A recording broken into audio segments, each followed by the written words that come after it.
బాంబులతో ఇంటిపై దాడి చేశారంటూ ఆవేదన వ్యక్తం చేశారు జోకి రమేష్ భార్య శకుంతల. ఇవాళ తమకు జరిగింది, రేపు వాళ్లకు జరిగితే ఏం చేస్తారని ప్రశ్నించారు ఆమె. ఇది దౌర్భాగ్యపు పరిపాలన, ఆ దేవుడు వీళ్లను వదిలిపెట్టారంటూ ఆగ్రహం వ్యక్తం చేశారు.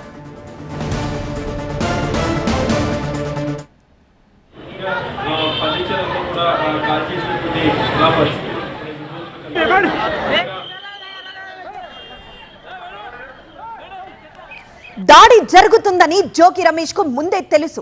భద్రత కల్పించాలని పోలీసులను కోరినా స్పందన లేదన్నారు జోకి రమేష్ భార్య శకుంతల. ఆమె ఇంకా ఏమన్నారు మా కరెస్పాండెంట్ శివకుమార్ ద్వారా తెలుసుకుందాం. మీరు చెప్పండి, మనం ప్రజాస్వామ్యంలో ఉన్నామా? ఎక్కడున్నాం? మనం మనుషులమే కదా. మనం మానవత్వం మర్చిపోయి ప్రవర్తిస్తున్నాం ఏంటి? ఎందుకు ఇలా ప్రవర్తిస్తున్నారు?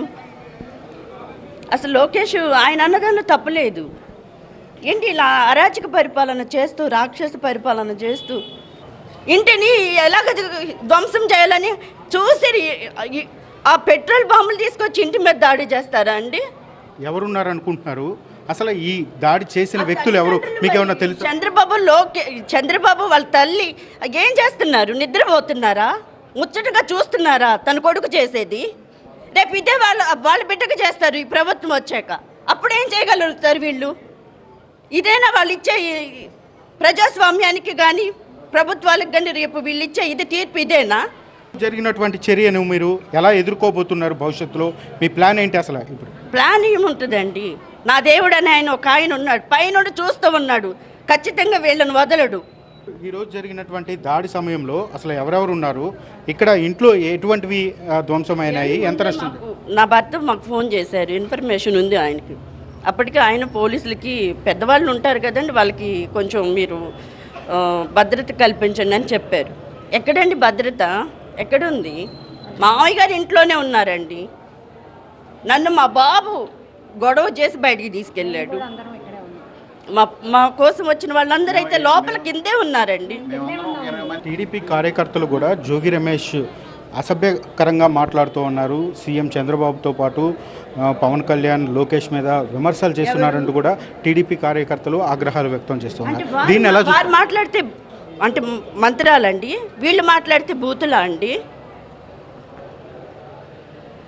మరి ఆ రోజున అయ్యన్న పాత్రుడు చంద్రబాబు ముఖ్యమంత్రి స్థాయిలో ఉన్న జగన్ని మాట్లాడారు కదండి. ఇప్పుడు చంద్రబాబు గారు కూడా ముఖ్యమంత్రి స్థాయిలో ఉన్నారు కదా. ఆయన మాట్లాడితే ఆయనకి ఆ బాధ ఎలా ఉంటుందనేది తెలుసు కదా. ఆయన మాట్లాడితే బూతులా అండి? జరిగేటువంటి దాడి గురించి ముందే తెలుసు అని చెప్పని అంటూ ఉన్నారు కదా.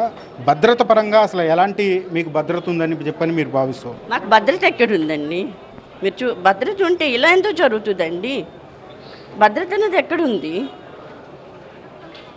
ఒక ప్రజాస్వామ్యంలో ప్రజలను రక్షించాల్సిన ఒక ముఖ్యమంత్రి స్థాయిలో ఉన్న ఆయన ప్రజల్ని రక్షించకపోయి ఈ విధంగా మనుషులను అల్లాడిస్తుంటే ఇంకా భద్రత ఎక్కడి నుంచి వస్తుందండి? మాకు రక్షించాల్సిన ఆయన పోలీసులు అయితే అసలు ఏం లేదండి. మరి ఆయన ముందే చెప్పారు కదా, ఇన్ఫర్మేషన్ ఉండి.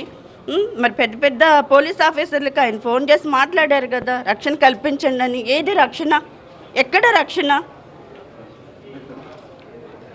నా ప్రజలందరూ కూడా చూడాలి. ప్లీజ్ అమ్మా, ప్లీజ్ అండి, అందరు చూడండి ప్రజలారా.